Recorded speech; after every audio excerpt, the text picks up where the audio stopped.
Anyone with the faintest recollection of the Bush era knows that the left took great pride in the fact that they were a grassroots movement.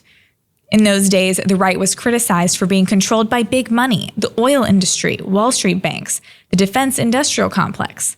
Conservatives were told that they were not expressing authentic ideas born of a sincere intellectual movement, but were using deceptive reasoning to surreptitiously make the case for the richest and most powerful segments of society.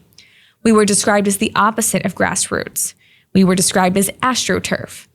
Being organic and grassroots used to be a big part of leftist self-identity. It was a carryover from the anti-war protests of the 60s and early 70s. Liberals were proud of the fact that they represented a break from establishment orthodoxy.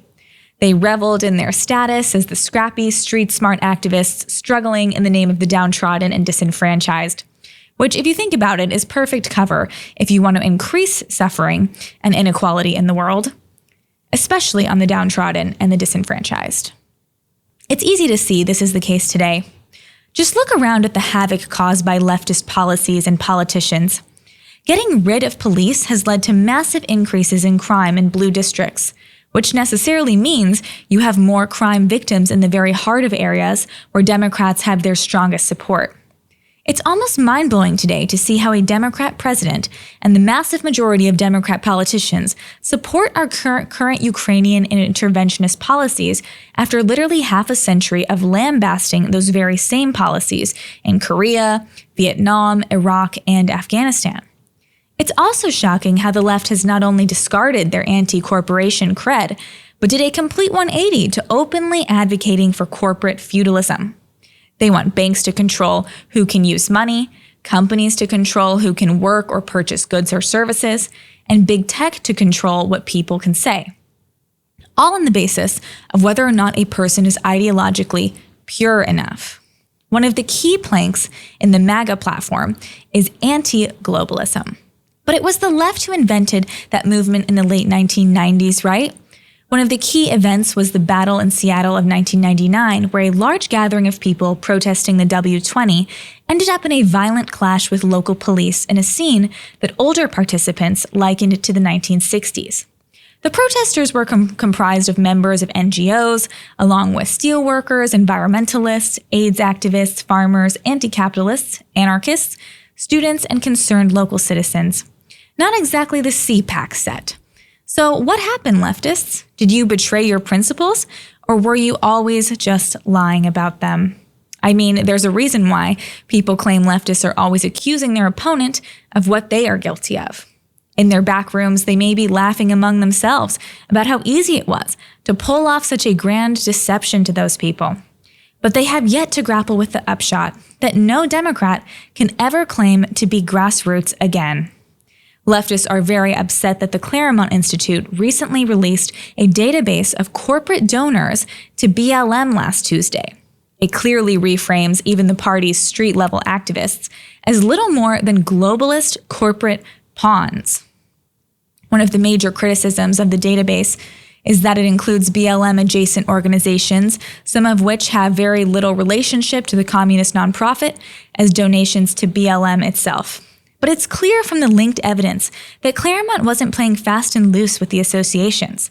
They were simply adopting the same logic as BLM's own corporate supporters, which was also the exact same logic used by none other than the Washington Post when they published an August 2021 article chiding delinquent mega corporations for failing to follow through on their pledges to BLM the year prior. To be sure, this isn't the first time leftists have gotten mad when their own logic is used against them. So what does this database show us? It reveals massive levels of support for BLM and its causes. Massive not just in terms of the amount of money, but in terms of the widespread nature of its support among multinational banks and international corporations. Cisco Systems, for example, pledged over $152 million to BLM and related movements.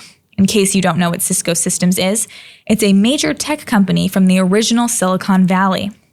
In their past 2 annual filings, they've reported consistent revenues exceeding $13 billion. Cisco also provides equipment and services to our military. They also happen to have a location in China's capital city, Beijing, where they boast the Chinese government as one of their customers. A billion-dollar company openly playing two of the biggest adversaries in the global information war against each other. That's who's supporting BLM. Real mom-and-pop material. Cisco joins the ranks of the other BLM sycophants, big banks, big pharma, and companies that depend on Uyghur slave labor, like Nike, to the tune of hundreds of millions, if not billions of dollars. Maybe next time our country descends into fiery riots, the rioters could be good enough to wear their corporate sponsorships on their sleeves like NASCAR drivers do. And speaking of fiery riots, you never heard any of these billion-dollar behemoths utter a single word about the destruction of our city streets during those protests they sponsored, did you? Perhaps that's because the biggest threat to Wall Street's total dominance is Main Street.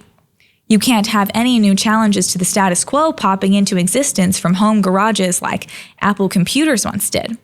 You also can't have any more people with unapproved ideas like Mike Lindell or Elon Musk using their money to challenge the WEF hegemony. If the globalists can control who has or can make money, those threats are effectively neutralized. When you take all of this into context, the riots of 2020 start to look less like your classic civil rights movement and more like an attempt by large corporations to violently purge American small businesses by financially supporting local thugs. 2020 was a lot less like Woodstock and more akin to the time the Rockefellers hired Pinkerton to shoot striking coal miners in Colorado. This is the face beneath the benevolent mask. Leftists may talk a good game about being for the people and looking out for the little guy, but that's just misdirection. You learn so much about their true intentions when you watch what they do instead of listening to what they say. Take the bank crisis, for example. This is completely the fault of leftist monetary policies at the Fed, combined with irresponsible DEI-driven rackets in the banks. Everyone gets a huge payout, so long as they're a member of the incredibly wealthy or a hired hand among the Democrats' stormtroopers. Meanwhile, Main Street businesses and an entire tier of the banking industry gets obliterated, while the very money you use is co-opted into a viewpoint-dependent digital currency. With this new invasive techno-tyranny on the horizon, I think it's finally time to strike from history the lie that the left has ever cared for freedom or the rights of the common person.